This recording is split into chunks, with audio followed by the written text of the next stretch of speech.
favorite things that I did during the pandemic for Denver Public Library was the phone line when you would call and listen to a short story.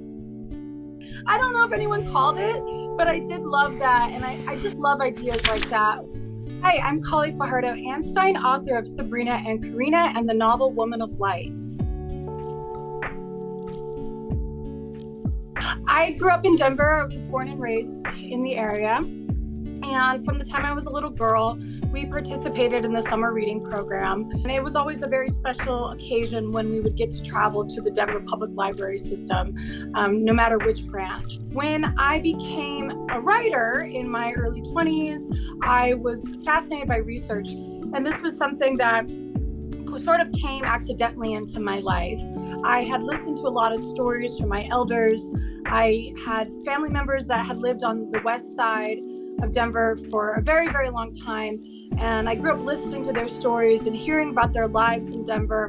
But when I was working on my novel, Woman of Light, I really wanted to do another form of research, not just collecting family histories, but also looking at artifacts, papers, ephemera, maps, that kind of thing. And so I went to the special collections and archives at Denver Public Library, and I asked one question to a research librarian. I said, I want to know how my Filipino great-grandfather fell in love and met my Manito great-grandmother from northern New Mexico, and how this sort of connection and this convergence of cultures would have occurred.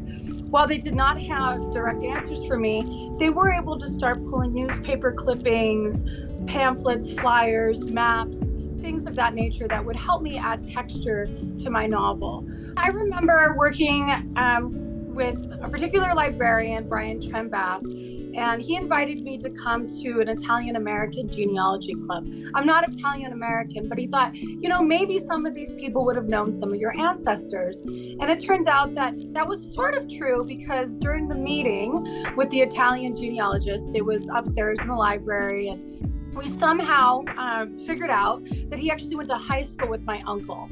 And so he said, oh, Fajardo, I know that name. And it really does make you feel like you're part of a big community and you're part of a place. So that always felt like a very special thing.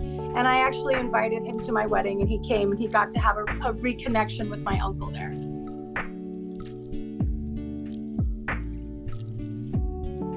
I was really interested in the origins of trade schools in Denver, Emily Griffith Trade School, things like that.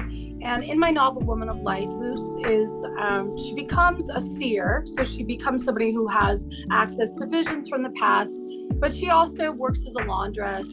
And she has these sort of jobs that we would describe as working class. You don't need special education to do it. But when she goes to work for a Greek-American attorney, he does send her to a trade school. And I based that trade school off research I had done on the various schools to educate women in Denver in the 1930s and 1920s. And I remember a specific photograph, and these women were all in a classroom. And they had on these big funny hats, and I think it was around 1910, and that image just really stuck with me. And I don't think without those photographs that were in the special collections or visiting this meeting that I would have been able to populate the scene in the same way. So that scene really did come together based on research and specific artifacts, specific photographs that I was viewing at the library.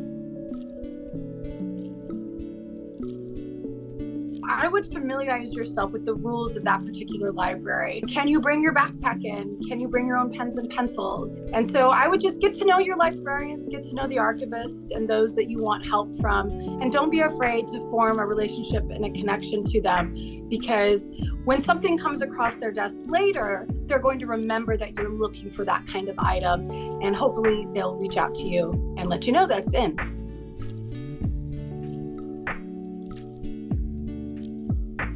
So for the past 2 years, I've been the endowed chair in creative writing at Texas State University. And Texas State has an incredible world-class archive called the Whitliff Center.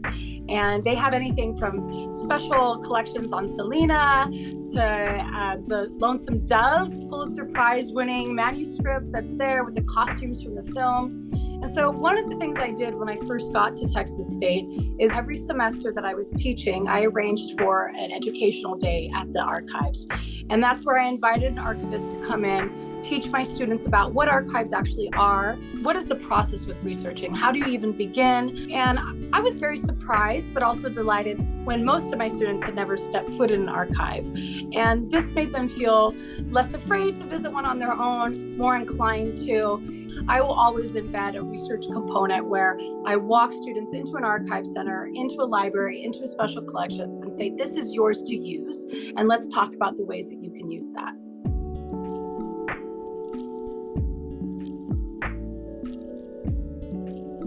Just last year, I published a new introduction to Willa Cather's Death Comes for the Archbishop.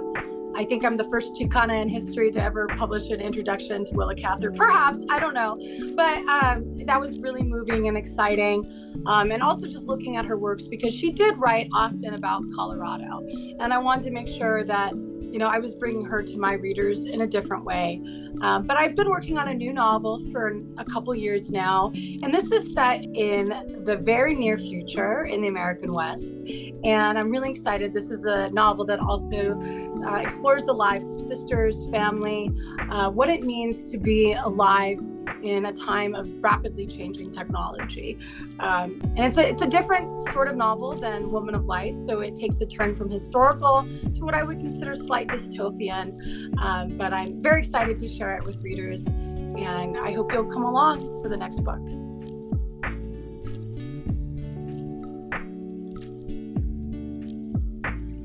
I'm really excited to just re-enter the space, get to know the library and its new renovation, and probably form some cool ideas based on the library and what it looks like now. In both of my books, there are library scenes. And in fact, in the book I'm working on now, there's a library scene. So who knows, maybe when I see the new renovation, I'll be inspired yet again, and Denver Public Library will come into my work.